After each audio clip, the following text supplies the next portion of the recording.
Hi, I'm Pr0tal, and this is the Talos Principle 2, the long-awaited sequel to the puzzle game, The Talos Principle. I am not the best talker while I play games, so I'm going to let these two do all the talking for me. Hey, I'm Gelly. I'm former world record holder and primary glitch finder for this game, and I've got with me helping.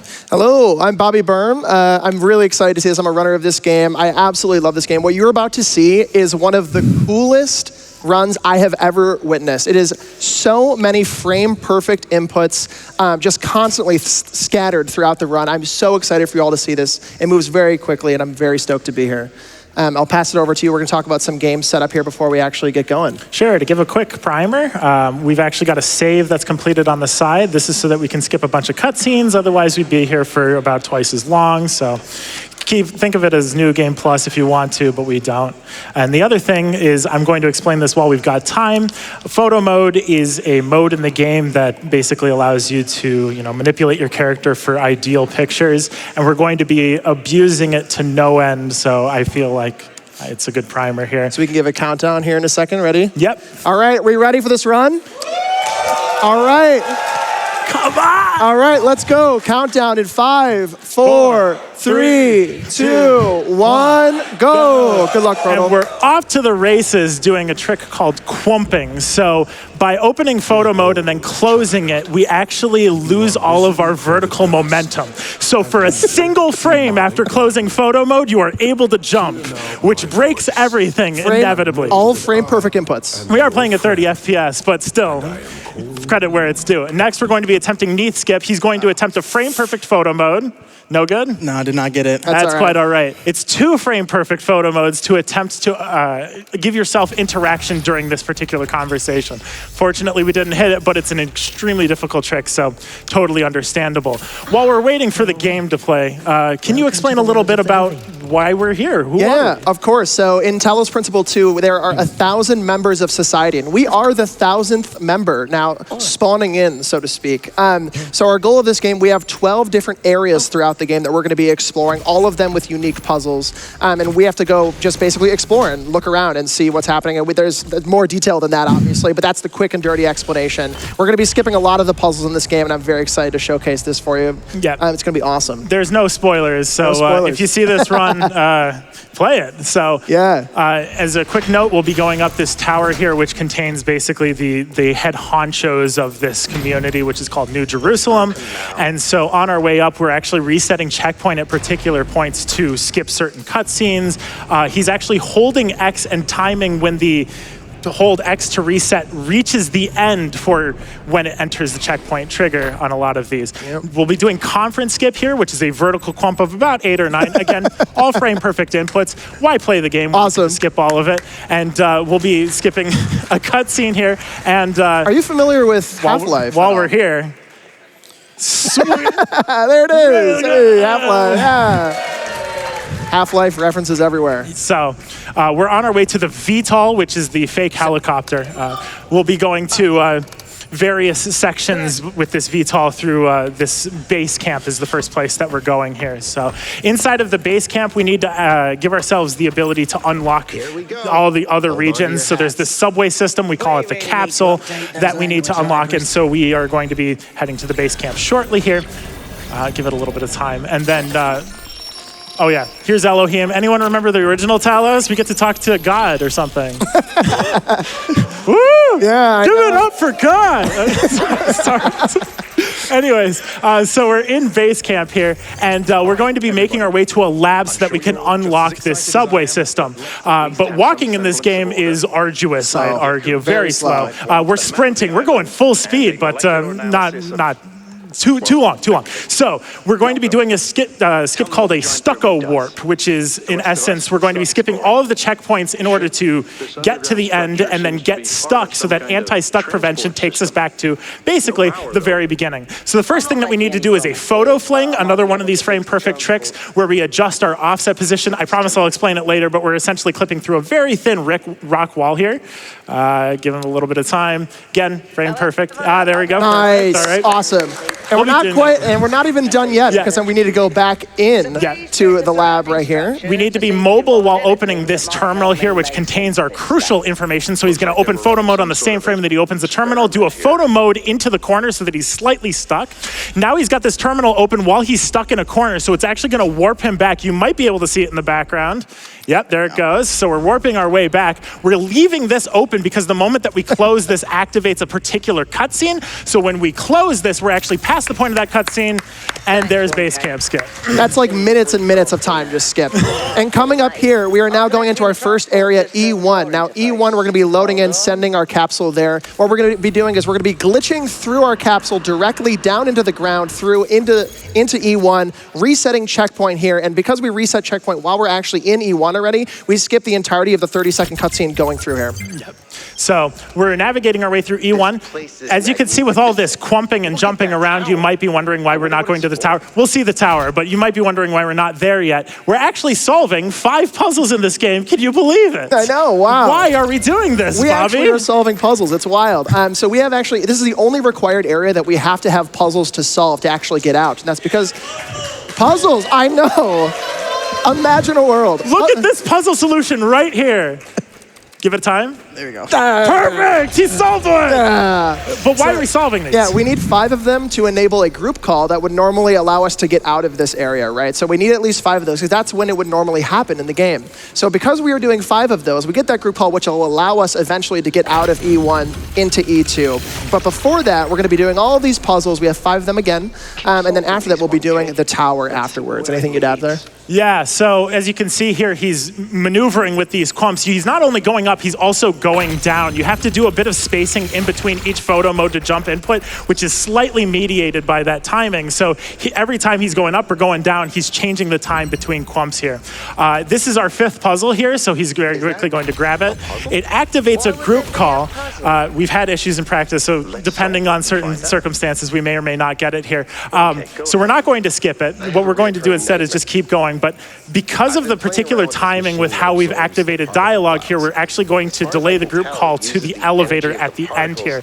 So we can do a little bit of multitasking instead of having to interact with a bunch of dialogue. That's all a group call is. We talk to NPCs that you don't care about. Discord for robots. Discord for robots, yes. So we're on our way up to the tower here. Each of these 12 towers, we have to go up, talk to as the Sphinx, Pandora, or Prometheus, do a little bit of discussion. The dialogue trees aren't too terrifically complicated and have no real impact on the game, and then we'll be on our way back out. Now, you may have noticed that we passed by a bridge. There were some gaps. We'll see it more as the game goes on, but we never built it. And the game expects us to have the bridge built by this point because, you know, you do the 8 things, you cross the bridge, you do the tower. The game's anti-stuck prevention as of 1.1.1, which is what we're running right here, considers an unbuilt bridge to be, we're soft locked, right? Yeah. This is a problem. How did you get here? We need to fix this, and it exists because of a particular level, but it'll exist for all levels. So we're just dipping around here. We don't need to return because we get warped back to the checkpoint at the very beginning. Awesome. And now we're on our way to E2. Really fantastic job. I will reiterate, every time you're seeing these weird jumps through the air is a frame perfect 30 FPS jump consecutively, one after another. He is literally inputting like really tight timing every single time. If you lose momentum, the tricks just don't happen. So it is very tight timing as you're watching this run, just to show how difficult this truly is. Right. So he's clumping over the back here, and in E2, we have another lab that we have to encounter where we go to the lab and then we have to do the tower. Otherwise, we're not allowed out of E3. So we're going to do something similar to what we saw in base camp. We're going to be doing another stucco warp. So like I mentioned before, we have a bunch of checkpoints to skip, which is why we're going to take an odd circuitous route through here. And the way that we're going to do that is with photo flings. I had mentioned it before. Here's my promise. So in photo mode, you can slightly tweak your character around using position offset X, Y, and Z. And so if you set it in a particular direction and you open photo mode. We're not done yet, folks. Yeah, he's got to do this twice here. There we go. Perfect. Nice. And now he does the terminal and he goes through the corner. So what is the deal with the photo fling?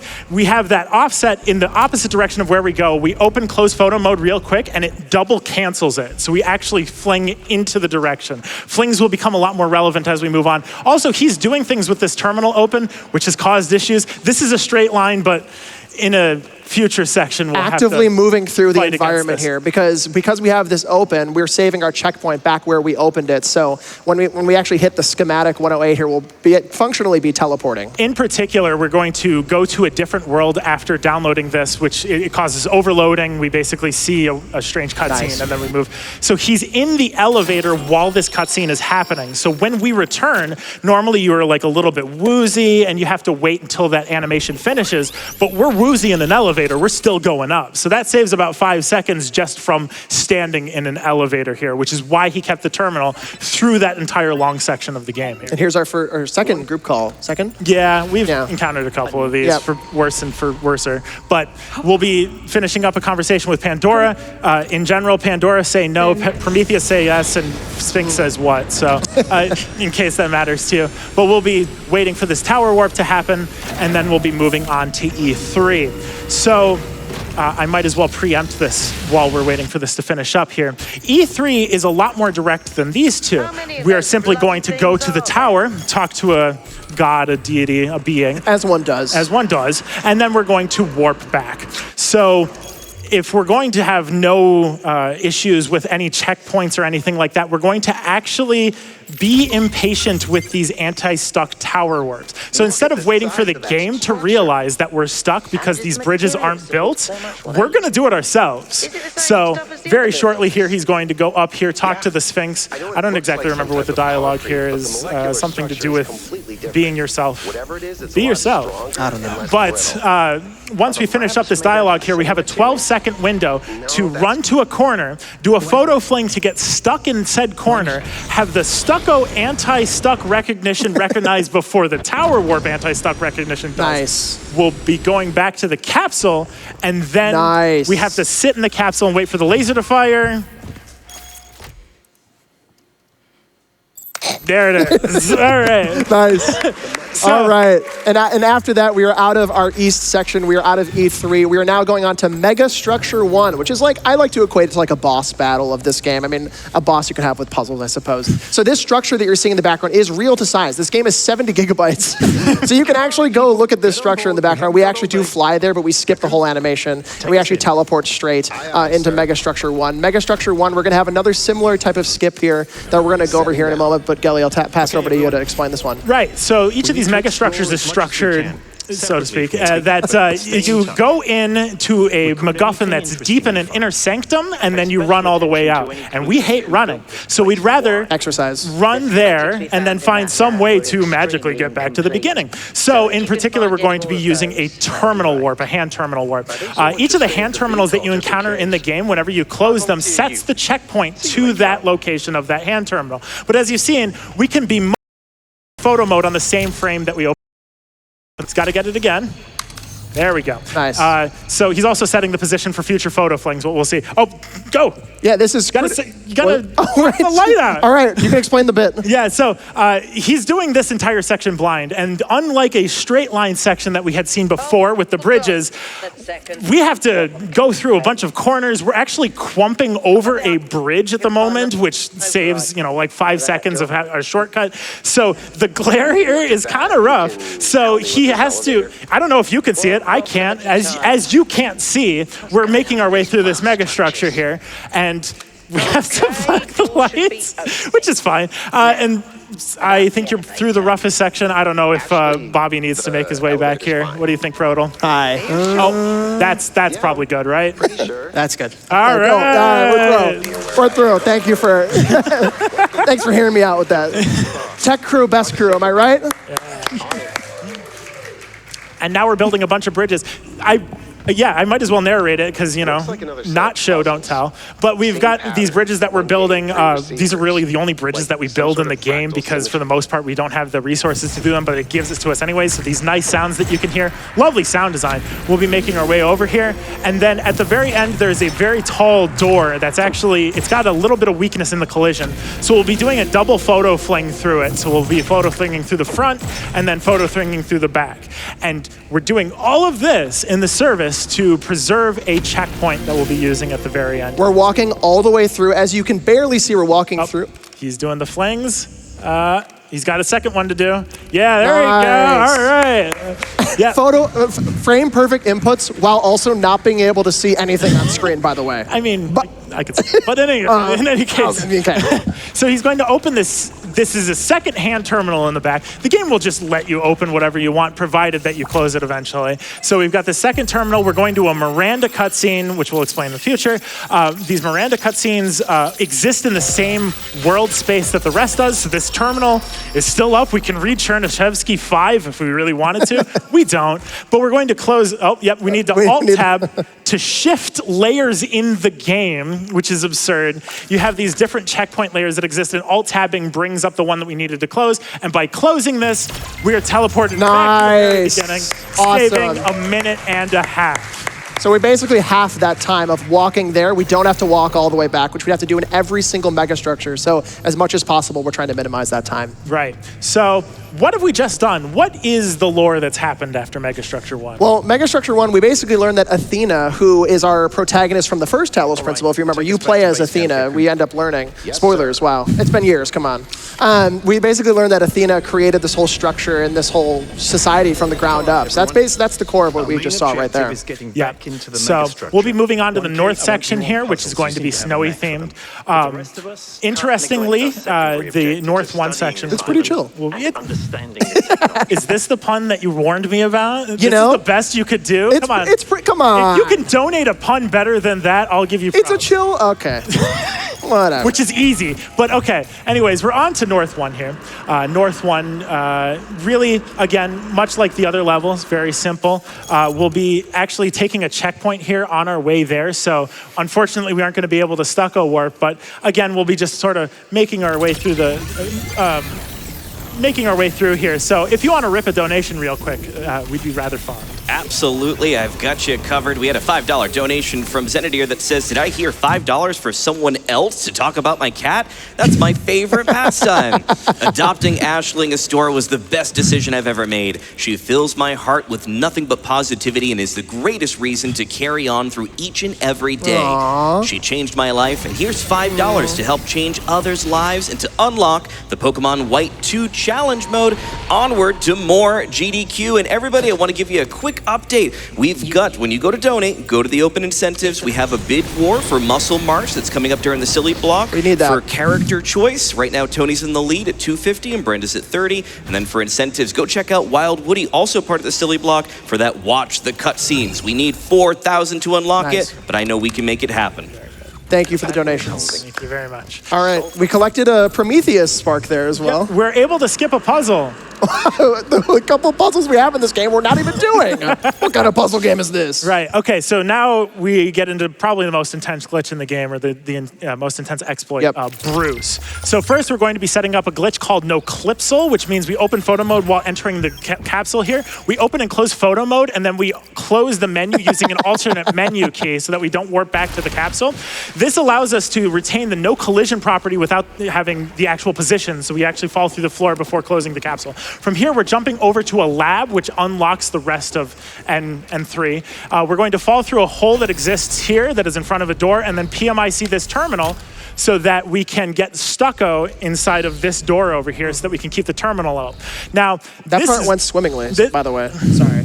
Continue. Anyways, as we continue this, he's going into the capsule while entering the Miranda cutscene, which is crucial because Byron, who is a character, is going to forcefully talk to us, hell or high water, drag us down into the depths, and we have to not drown here. So we're in the capsule while we're getting moved into the position here. You can kind of see it in the background. So we need to be in the capsule for 2 reasons. Yes. 1, to live, and 2, very shortly we'll see, once he succeeds going through the whole dialogue tree here, closing the capsule, warps us back to the beginning, and we've saved 30 seconds 30 minutes. 30 seconds of walking. Really fantastic. Claps for that. Awesome. Really nice job. The most intensive chain of glitches that we have, is sort of similar to the other lab skips that we've seen, except there's that slight twist where there's an NPC that demands upon demand that we talk to it. An old version of this glitch utilized convict, which we'll get to later, and you had to talk to NPCs, which were random. So we named it after one of the NPCs, the worst one, Yakut. If there's any Yakut fans, then don't shout. Good. We appreciate the boost. Yakut's cat was named Bruce, and we're like, close enough. So that's where the name comes from. In N2 here, we'll be talking to Pandora, I believe, very shortly here, and then we'll be on the way to... We'll be avoiding her box, and then we'll be going from there. But regardless, maybe time for one super quick donation quickly. Yeah, absolutely. We had a $50 donation from, I don't know, LOL, Talos Principal 2, done in less than an hour. Jeez, I need to see that. Awesome, thank you. We're doing another stucco warp here for the record. Unlike all the other labs where we actually catch checkpoints at the very beginning of a lab and you normally have to skip it, because we ended up back at the capsule at the end of everything said and done, we're able to do a standard stucco warp there. And then laser. I've been thinking. Nice. Go. All right. By the way, one thing I wanted to mention, every time we're entering that capsule, we are doing a photo mode frame perfect input as well. So not only when we're jumping, when we're moving around, it's also when we're getting back into those capsules, we have to do a frame perfect input and opening that photo mode at the same time. I also, as a side note, absolutely love this level. It's beautiful. Each level has like a huge structure, a mega structure of its own, if you will. They all have like a cool, unique design. Yeah, look at that. And everything is to scale, obviously. It's a huge game. It's really, really beautiful. It's particularly funny for this one because there's collision everywhere, which comes to the disadvantage of doing intended solutions, because you can actually walk up those legs for categories that don't use photo mode to just fall into puzzles. So the mega structures are a lot more useful than they look. Yep, exactly. We said hi to Prometheus there super quickly, doing that stucco inside of the wall, and then not stucco, my bad. We're getting inside of the capsule and we're sending it over to back to Megastructure 2. Megastructure 2 time. It's our second time we're visiting this Megastructure. One thing I will note, immediately upon getting into Megastructure, we will see a new NPC that we'll explain in just a moment. Gelly, would you like to take it from there? Yeah, so Alcatraz is another guy that we talked to. He's very apprehensive about the whole thing. And before you get into that, I would say he's pretty, he has like somewhat of a prison in his brain, would you say? You're really trying and failing. But anyways, we're going to be His name is Alcatraz. Yes, I know. I'm aware. Come on. Alcatraz here, he's going to talk to us after we ride here because he's apprehensive about the whole megastructure thing. So we're going to utilize something called convict, appropriate for Alcatraz prison, conversational interaction canceling. So we're just going to, the frame that he attempts to talk to us, open photo mode, which is a lot more difficult than these other interactions. And of course, nice. Wow. Really nice. He's not done. Not done yet. So he's got to hit that. Okay, no crash. We're not crashing in M2 today. If he did not hit that dialogue, that would have been a crash. He's going to hit the front of the stairs here to load the rest of the section, and then clump above a conversation trigger. Because if at any point this conversation gets interrupted, we are warped back to Alcatraz. Now, this can be done by finishing the conversation normally, or in that particular case, if Byron ends up talking to us, who's another character, we get warped back to Alcatraz, which is bad. So we need to conserve this for as long as we can in order to do something called a super fling. Here we go. Get ready. Double frame perfect, no cues. Like, this is the hardest trick in the run, and we're going to be quiet for it. What do you think? Let's see if he gets it. Then just be careful, okay? Okay, he got the first half. We got the first half. So, for the record, you need to open the photo mode, the frame that you're being attempted to be warped back. The reason is that photo mode does not pause the game. It actually slows it down by like 10,000%. So you're actually slowly getting pushed back, right? So you interrupt that with a photo mode, and then 2 to 3 frames later, you open and close photo mode so that you actually convert that momentum forward. So instead of getting a fling back to Alcatraz, we would actually get flung forward. That would save about half the walking distance. Because we got the first half of the trick, it meant that we didn't have to go all the way back to Alcatraz, but unfortunately the second part we weren't able to convert. From here, we're actually getting stuck in a pillar while going through a location trigger for this end, so this MacGuffin isn't opening a terminal, it's actually touching a thing. Nice. And he made it back successfully because he hit no checkpoints. So that was a stucco warp there. Yes. And then from here, we'll be going on to south. Oh, no. No. I'm a liar. We'll be petting cats. Yes. So. And that's what we raise money for, petting the cat incentive, which we raise. So thank you all for your donations. We really appreciate that. We can now pet that cat. Yeah. Why do I get the viewfinder, pet the cat? Now I have the Talos, pet the cat. It's kind of my thing, I think. All right. Yeah. So we're going back to New Jerusalem, so we call this New Jerusalem 2 as a split. So we will be petting the cat in the interim of this, so this changes up how this is structured slightly. But as a start, we're going to use a photo fling to go through the wall of the tower here and head our way to the Gehenna Memorial Interactive Fiction Exhibition. As an explanation for the story at this point, by the way, we found out that Cornelius, who's some old guy, has also been consorting with Athena this whole time, and so we have to confront him and steal his documents and all that. So that's what we're on our way here to do, is to confront a guy who's not here. So we're headed over to the GMIFE in order to open terminals for Geherbinal, which is Gehenna Terminal, which is Turbo Terminal. This is the funniest, I think, one of the funniest moments in the run. So watch out for this one. It's so funny. If you open photo mode, the same frame that you open one of these text adventures, Zork 1980 whatevers, right? And you use it in third person, we're flinging back. So We're moving. this speed is dependent on the pitch of your camera in third person. Yeah, she's not pleased about it. Why are you moving so fast? She pauses a little bit longer if you're in this state, which is funny. It's as if she's confused. But we're turboing over to Neath to have a conversation with her, and then we're on our way. We're going somewhere else. Where are we going? Wait. Oh, I think I know where we're going. Oh yeah? Wait, I think is this the moment where we're, hold on, let's see. What are you doing? I don't know. You're plotting I'm something. plotting. No, I'm plotting. I'm not plotting because there's a cat baby. Yeah. Let's go. So cute. Pet that cat. Pet that cat. Yeah. And we're going back. Now we're going back. We have a because there's some more surprise. There's some text adventures that exist in the museum up here. This is a museum to the original Talos Principle, where you get to execute a bunch of the puzzles that existed in the original game. It's a sweet sort of reference. So we're going to be using one of these text adventures. I'm not sure if it's lifted from Gehenna, but it's referential towards Gehenna. So if you ever did the DLC for Talos, you'd understand. And from here, we'll be making our way back. It's the best. It's actually super funny. In first person, it's frame rate dependent. In third person, it's camera pitch dependent. So we've stolen a schematic at this point, and we'll be heading our way back to the elevator. Oh, wait. Wait a minute. There's another cat. There's another one. And we're petting nothing. Okay, cats have been pet. All right, we're good. We were not petting the cat for a while because that terminal existed regardless of whether or not. This is a hell of a game. We're maintaining terminal all the way up to the Pr0tal platform because we need the speed. You'd like to explain? Yeah, we have an elevator going upwards here that we're going to go back to our Pr0tal. We just kind of glitch out here so we can go underneath and upwards towards our Pr0tal. If anyone gets a little motion sick here, there might be a little bit of a thing. It's not that bad, but we're going to do a little bit. So we walk into the Pr0tal and we go, whoa, wowie. So anyway, that happens. We get inside the Pr0tal and we're on our way out of the city into South 1. Yeah, so these south sections are desert themed because it's hotter down there, I suppose.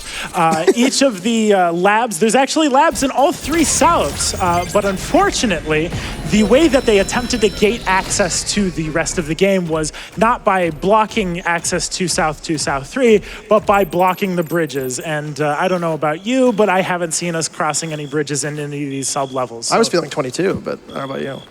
I don't even understand what you meant. It's Taylor Swift reference, sorry. Who? Okay. Anyway. It's fine. Everything's going to be all right. Taylor, whatever. Yeah. Anyways, so we'll be moving on to the south areas. You will be going up, grabbing God, going down. The only interesting, the interesting thing here is that each of these God areas are unique. So we have to find ways to do stucco warps uniquely, which might make it so that it doesn't happen. But in any case, most of this is pretty cut and dry, the game loop that we've seen before. So now is an excellent time for a donation or two. Absolutely. We had $100 from Yakut that says, "Hey, Pr0tal, it's me, Yakut. I'm really looking forward to seeing you solve all these puzzles. I promised my my girlfriend, I'd solve them all in record time, but haven't had any luck with any of them so far. I will donate $100 for each puzzle you show me how to do. Best of luck with the run. We have one to show him. Best of luck. We have one to show him. Best of luck with the run, and remember, my love life is entirely in your hands. Thank you for that donation. That's so funny, actually. Talos has a new DLC as well. I'm not going to go into the details if you want to play yourself, but we do have a puzzle that Yakut does himself. In this run, Yakut is going to be single forever, so have at you. But another donation would be excellent. Yeah, absolutely. We had a $25 donation from Zachary that says, hey, Pr0tal, excited to see that cat pet, which we did twice. I would also like to give a shout out to El Corgus. Shout out to Corgus. All right. On the way here, we've got a little bit of a swag strat, very silly. So they didn't block off some of these exits here, so you can actually fall down while waiting for the tower warp to happen. So we can interact with things that you really shouldn't be able to interact with while waiting for the laser to go up and fire. So the one that we're going to pick in particular is a Prometheus terminal, which allows us to skip puzzles. Now we're not going to be skipping skipping any puzzles. If you have weak knees, look away. But we'll be falling. Oh my God. And then activating. All right. Activating this, and when we get warped back, I don't know how visible it'll be in the background of this terminal shot. We get a little bit wobbly.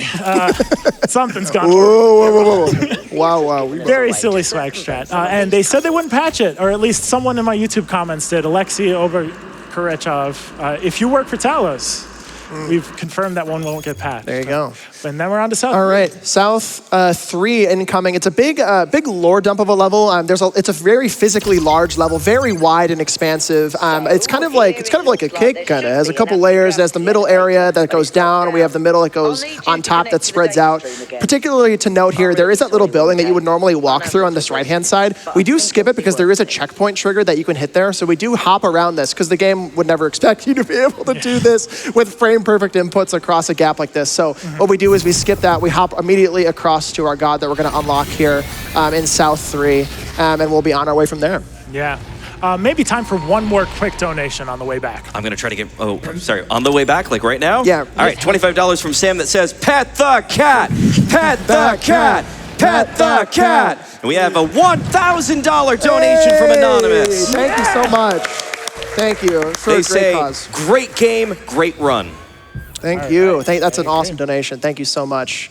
Mega Structure 3 incoming. So we've done 1, we've done 2, we're on to our third one. Our third one is a bit different than the other 2. Our third one is it feels a lot larger in a lot of ways, because what we're going to be doing here is we're going to be going down into the depths of Mega Structure 3. There's a lot of elevators that are basically recommendations in this run, because we have ways to clip through these walls like that, and we're going to have a large man in the game coming up here in a moment that you'll see in a second. I don't want to spoil anything quite yet until you see it. But right when we first exit here, we're going to be hopping out, beelining towards this elevator coming up here. Anything you'd add ahead of that? Right, yeah. So this is going to be the one mega structure that we're going to have to walk all the way back from, which is unfortunate. The reason why is that this level is actually structured into 2 parts. There will be a long elevator that we go down that loads the large man. And so anything that we try to maintain up here doesn't stick around. So there's actually a terminal up here that we could use a checkpoint warp for if it wasn't split up into 2 sections, but unfortunately it is. Nice. So, yeah, awesome. Effortless. Thank you. Yeah. Nice. So he's clumping down here to avoid a bit of walking and a singular elevator section. We're going to go through the back of here, and then we've got quite a few elevators to be manipulating through here. But unfortunately, as it stands right now with current known tech, there's really no way that we're going to be able to skip the backlog here. Yeah, and coming up here, we're just going to hop across this gap just for optimizations. Really nice job. We're going to be taking this elevator all the way across. Upcoming here, we're going to have 5 chains to unlock. So you'll be noting and count 1 to 5 if you would like. We have 5 chains to unlock with a bunch of silly little glitches in between. This is one of the largest rooms in the game. This is the most, arguably one of the longest consecutive clumps in a row, meaning Pr0tal has to consecutively hit frame-perfect inputs across an enormous gap. Otherwise, we're falling to our deaths and the jump doesn't work. So you'll see here in a moment what that looks like. But again, as you're watching this, all consecutive, we have to hop across a bunch of cool skips you're going to see in a moment. And say hi to our main character, 1K. Hello. Isn't he That's beautiful? Not weird at all. So, Yeah, we have a little USB on the top. Love that. Love that. So All here right, he is. say hi to Prometheus. He's our large man that we are creating. And here we go. Here is the jumping across the gap here. Again, this is consistent skips across this gap to make sure we don't lose momentum. If you lose momentum or you lose any of these frame perfect inputs, you're falling. So we need to make sure we consecutively hit these across this gap. Yeah, it's savable, but it's certainly not ideal whenever you miss them. So the fact that he's getting a success rate as high as he is excellent. Okay, so All right. over here. Anything weird with our character? Does anyone like Star Wars? So the deal with this is if you, we can skip each of these chain activations by opening photo mode on the same frame as you do with anything else in this game. But if you open it in first person, open photo mode the same frame that you try to pull the chain, and then switch to third person, the game will save attributes of the fact that you're in first person. And it just so happens that when you're in first person, you are just a big set of arms. So it's given us both of them. General Kenobi. But for a small amount of time, he also doesn't have a head, which is concerning. But whenever you open and close photo mode, you will have it. It's very silly. I love just like thinking about this as General Grievous. Grievous, it's so funny. Here's a very small optimization that saves about 8 seconds going around the tower instead of the other way around the tower here. And that's chain 3. Would you like to explain the one puzzle Yes. we'll solve for Yakut? Yes. He couldn't. Yes. All right, so this is chain 4. For chain 5, we have a puzzle that normally Yakut would solve. However, it's a 30-second functionally auto-scroller that we're just going to skip, basically. Because we're saying, Yakut's like, I want to do this puzzle. I want to be helpful. He is not helpful. Spoilers. So we do it ourselves. We basically save time. There is actually a chain you can grab here, funny enough, that Yakut doesn't actually interact with, which is the funniest part to me. But thankfully, the devs put in an actual chain that we could do ourselves, so we can actually do this quicker. So the puzzle you couldn't solve, Yakut, was stone stairs. That's all you had to do. You just had to walk, my guy. I am expecting that donation.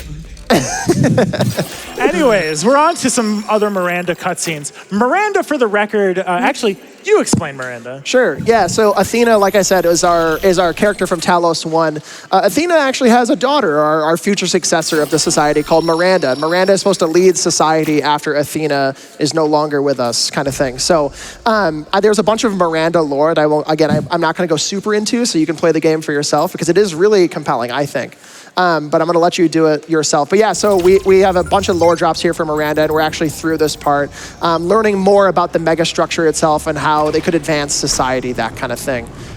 We've got elevators to go up, pals. There's one reset checkpoint that we'll encounter that's sort of interesting in that the checkpoint volume is encountered way earlier than the elevator goes down, so it actually saves time in RTA and IGT. But otherwise, we're mostly making our way back. Would we have a donation? Absolutely. We have a $25 donation from Grab Hannum that says, no clipping, flings, frame perfect, blind navigation, and cats. Yes. This run is incredible. One could say it's photo perfect. Also, Thank crew you. is best crew. Thank you.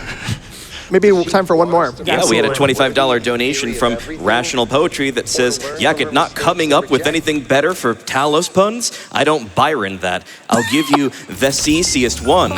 What's Athena's favorite food? Jellohim. I love puns so much. Zero I love for 3. 0 for 3. 10 out of 10. But thank you for trying. Much appreciated. Your money is going to a good cause. It is. Even if your puns aren't. So we're on our way out of this mega structure, like I mentioned. And one thing that will come up is that there is a mayor of New Jerusalem, Hermanubis, who's going to be all over the rest of this run, unfortunately. We are going to do our best, but as it's mentioned in the Pr0tal ride out, Hermanubis, who is this kind of crony old guy, is going to try to do his best to interfere with anything, which will bring NPCs, but also we're going to have to talk to him at some point. But first, before we have to do that, we have Mayor Skip. This is probably one of the most intensive glitches in the game. It's very tight. I'm not really sure how it works, but he's going to be standing. Don't laugh. You're going to ruin the... no. Okay, so he's standing here. If we get too close to him, he'll talk to us. He's right there, yeah. Okay, so he goes around. He goes around! He went around! He walked around him. No way. Walking around something? That's frame perfect, by the way. I'm kidding. Anyways, we're going to go on to our next attempt at a super fling. Now that we have access to NPCs, we have access to Convict in quite a few places. There will be Crier standing here, who's a journalist who basically represents the old guard in some capacity. He's annoying, but we can do Convict to interrupt the conversation with him, so we can talk with him. We can also close this conversation a lot easier than we could with Alcatraz. So we're going to be attempting a much easier super fling here. Still double frame perfect with very little cues as to which frames to hit him on. The most important thing is that he needs to be in the air, otherwise he will clip through the bottom of the structure here. So he has to be slightly above, pretty decently high. Let's see if he gets it. Ah, it's a miss. Oh, it's all right. Want to give it another shot? Yeah, dude, we got time. He's giving it another shot. Oh yeah, we got time. So, for the record, these super flings, not entirely sure how they work. I understand that the photo mode prevents us from going back, but for the conversion towards forwards, if someone can figure that out, you get a Nobel Prize. So. We have an update from Yakut. Can I get Yes! that? Oh, of course. We have a $100 donation from Yakut that says, I'm a human of my word. Thanks for the help. Here we go. Yeah, let's go! Let's freaking go!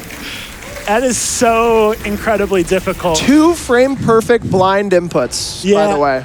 Yeah, it's rough. So that saves 14 seconds on first try. It probably maintains parity with time on the second attempt. So excellent that we got to show you at least one super fling, but we've got one more attempt in us. That saves like 2 seconds, but it's incredible. So while we're waiting for our stucco warps here, we'll be moving on to W2. Is there anything you'd like to prime us? W2, coming from the makers of Megastructure 3 and Large Man 1, we have Large Man Infinity. We have so many large men in this level. It's pretty cool. There's a lot of big structures and statues that you see throughout the level. If you see, there's a couple of them right here. Look at that. Amazing. Many men. Too many, in fact, maybe even. So, but yeah, this level, again, is a large level, as you'll know. There's a ton of puzzles, really cool background in this level, but we just skip across. And we're going to do the same kind of thing. We're going to go to the laser. We're going to go all the way back to our capsule and go from there. Anything else you would add for this level? large men. Large men. But yeah, so as we finish this up, we're going to have our last conversation with Pandora. We've actually had our last conversation with the Sphinx already, but we had a super fling to contend with there. To note, before we had these tower warps, you actually had to make your way back. So there was quite a few bridge skips that existed. Yes. Where you had to figure out how to make your way back.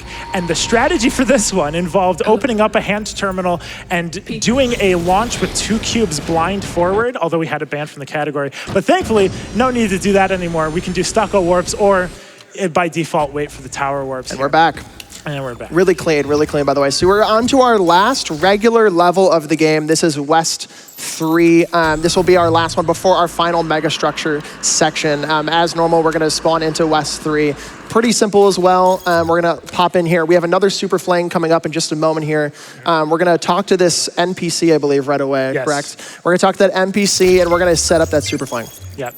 So this one doesn't save too terribly much time, but the fact that it theoretically exists is very funny, and I believe it exists in the record. Yeah, it's incredible. So he's going to be setting up on this stairs here. Again, double frame perfect input. Let's give it a little bit of time. Here we go. You got the first half. That's all right. It's quite all right. We got to see one, and I'm one of them. Pleased as punch that we got to see it. So we're on our way to the Prometheus, the final Prometheus conversation here, and then we'll be all the way at Omega 4. So a quick donation here would be more than appropriate. I'm going to try to be quick with this one. We have $25 from Blackberry that says, this Talos Principle 2 run is wild, and that cat pet made my night. SGDQ is my favorite time of the year, and of course I had to give to MSF, especially for my favorite puzzle game of 2023. I love supporting amazing and worthwhile causes, and MSF is no different. Thank you to the event organizers and speedrunners for another year of GDQ hype! Hype! Thank you, AttyJoe. Appreciate you. So, on our way back to Mega 4, we're going to be saving Byron. Now, you may be wondering when he got imprisoned. That was back in Mega 2. But we're going to be doing our best to save him from the clutches of a mind prison. He's been captured by a terminal, something along those lines. Athena's got him in his grasp, in her grasp. So we're going to be saving him by flying into Mega 4 here shortly. After that, we'll be consorting with a bunch of NPCs in New Jerusalem 3. We've got to convince some people to not stay on the ship, etc. Also, the best piece of dialogue coming up in the entire game here. We don't like him. Politicians, you know. Here we go. Here we go. We tell him to shove it where the sun don't shine. Baby, up. Loses time. Yeah. Worth it to call out. Loses time, though. All right. So saving Byron here is relatively easy. There's a large trigger that we're going to be clumping back towards. At least that's what we would be doing if it weren't for the fact that Mega 4 and Mega 5, which is the mega structure that we encounter at the very end of the game, are the only two mega structure sections that exist in the same map. The game functionally does not distinguish them in any other way than having a different Pr0tal path through here. We are our own Pr0tal. So we might as well. We're basically a plane. We're basically a plane. Go to Mega 5 immediately. And this saves, innumerable. An entire act of the game. An entire act of the game. Basically. A mayor election and all that. We're just going to fly over there. This is probably amongst the longest clumping sections of the game. Even all frame perfect inputs. The door's open for us. It thinks we're a Pr0tal, effectively. But from here, we're going to be encountering a strange philosophy section of the game where we're not too terrifically... just a lot of walking. Pr0tals are bigger. They have a much... They're faster. Plane go fast. Speed advantage. Also, yeah, I guess you could say we're flying too close to the sun here. But anyway, I digress. We're going to be jumping here through a hole in the wall to actually avoid an elevator. We can fall right through. I'm sorry. We can fall right through, land here, and actually restart checkpoint. The game recognizes we're down below and we're on to our next section. This was the only puzzle that we had to solve before, but thanks to the discovery of photo flings semi-recently, we can just ignore any thin walls. Puzzles? Nah. Frame perfect. Frame perfect. That's nice. Great. Awesome. And now we're on to pretty much the end of the game here. We're going to have a conversation with Athena very shortly. An interesting thing to note, which is very silly, is that when you alt-tab from the game, you can actually set what the background FPS is. Our main FPS is 30 FPS, but Pr0tal has it configured to be unlimited. So he's actually going to alt-tab out of this elevator ride because otherwise, if he's playing at 30 FPS, he risks a real chance of falling through the bottom. Oh, do you need to configure that? Do I have it configured? Oh. Nope. Oh, okay. He's done it! All right, and here we're gonna alt-tab on the game. The game is currently still moving, by the way. It doesn't look like it, but the game is still moving. It will reactivate in a moment, so we're not gonna glitch through the floor. Right, yeah, and time is coming up shortly, so get ready for that. Oh, wow, we're making excellent time. We are. So we're going to have a quick conversation with Athena, who is our progenitor and all that. We're going to wait for her to wake up, and on skipping the second dialogue, that'll be time. So, and time. Hey! Show the credits. Nice job, yeah. That was a solid run. Getting a super fling. Yeah. Quick thing before we go. The game couldn't decide on what ending to give us because we skipped so much. So we get a black cutscene and then nothing. So we roll it manually. We'd like to roll the credits. So yeah, thank you very much for having us. Excellent job to Pr0tal. Pr0tal, any shout outs? Yeah, I want to give a huge shout out to the Talos Principal speedrunning community. They've been really helpful finding a lot of stuff in the past 7 months. I'd also like to give a shout out to the Pr0tal speedrunning community. Those are my roots and kind of what got me introduced to this game. I'd also like to shout out to, I think, Stock right there on the back couch. Shout out to Stock. There he is! And shout outs to my lovely partner who has been joining me through this trip. There he is! Yeah! Bobby, any final notes? Yeah, thank you for shout out to you. You're an amazing runner of this game, so thank you for having us both. I really appreciate it. You're awesome. A goated runner of this game. I'm just gonna shout out quickly. Shout out to the whole Talos community as well. I'm excited. The other shout out I'll make is I'm excited for my run of Hyperbolica on Saturday morning, which is gonna be really cool. So tune in for that. And I don't know if there was anything else I was gonna mention. Over to you. I would like to highlight particular members of the community, such as Apple, Ninja / Amaranth, EDDD, EDB, Jeremy Yemerich, who did a 100% run in under 5 hours. Shout outs to him. And that's all I wanted to say. Thank you very much for having us. Oh, I had one final shout out. Shout out to Jess at Devolver Digital for just being an awesome supporter of this game as well. So shout out to the whole Devolver team. All right. Thank you so much. Thank you for having us, GDQ. Have a great rest of your event. Thank you so much. Watch CBT. CBT.